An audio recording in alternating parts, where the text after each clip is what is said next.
Yo, what's up mga ka-hunter? So, Papa Z is back. So, another content na naman po tayo.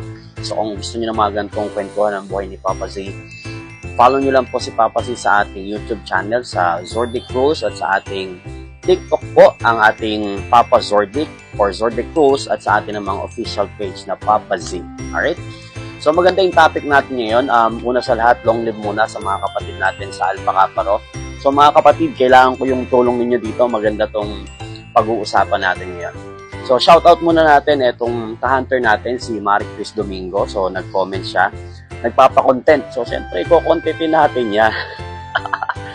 Alright, so ano ba yung gusto ni Marie Chris na ipa-content kay Papa Z? So, sabi niya dito, siguro ano yung masasabi mo sa mga taong negative ang tingin sa mga fraternity para ma-enlighten sila sa positivities ng brotherhood. So, napaganda.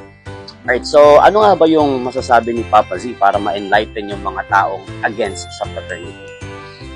So, for me kasi, kanya-kanya kasi tayo ng pananaw sa buhay. For me kasi, mahirap i-enlighten yung mga taong negative na yung tingin sa isang bagay. Para sa akin kasi, we cannot dwell dun sa mga bagay na hindi natin kayang makontrol. Most especially yung emosyon, yung pananaw ng isang tao, mahirap yan. Mahirap i-enlighten yan. Siguro, para sagutin yung tanong ni Marie Chris, just a short story na lang kung bakit napasok si Papa Z sa kapatiran para makita nila kung ano yung kagandahan na nakita ni Papa Z. Alright? So, si Papa Z po ay pumasok ng kapatiran ng Alpha Kappa Rho at the age of 32 years old. Again, pumasok po ako ng kapatiran 32 years old. So, bakit? Bakit nangyari na at the age of 32, saan lang ako na pumasok sa ganitong kapatiran?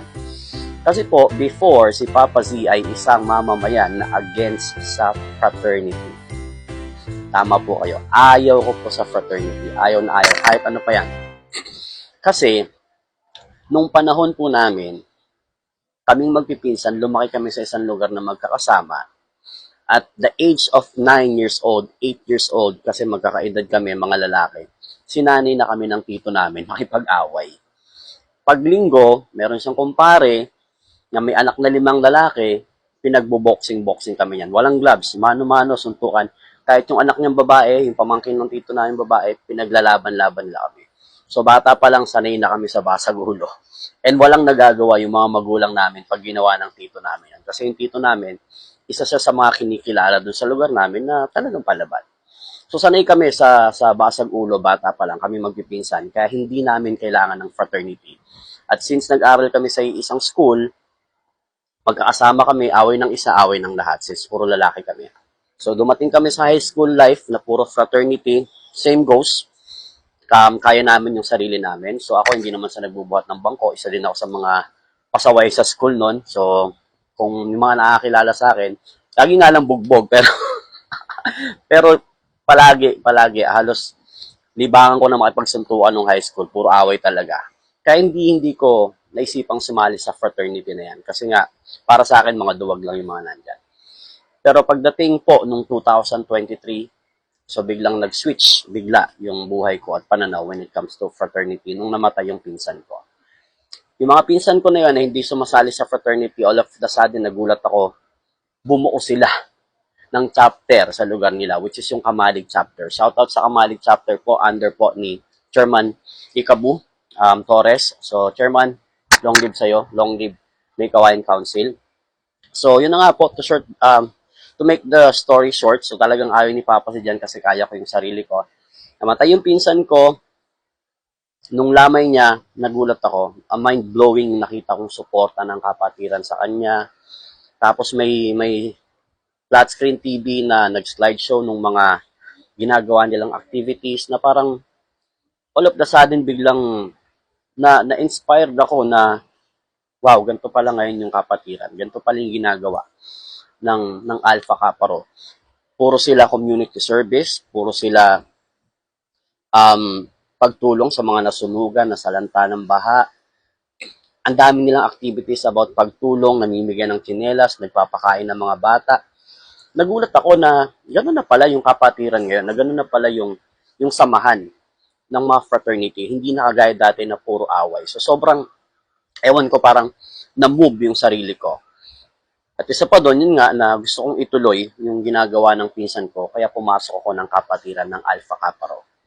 At dahil minahal ko po yung nakita ko sa kapatiran at dahil sinapuso ko yung pagsali sa kapatiran, with just a short period of time, 6 months, almost 8 months lang, nagtiwala sila na tumakbo ko sa council.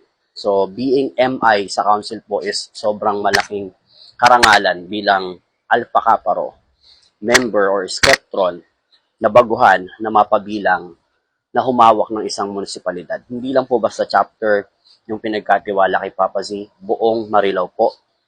MIRO po ng Marilao Council si Papa Z. Maraming salamat mga kapatid sa pagtitiwala. Dahil nakita nila na minahal ko yung kapatiran, na binigay ko yung puso ko sa kapatirang sinalihan ko.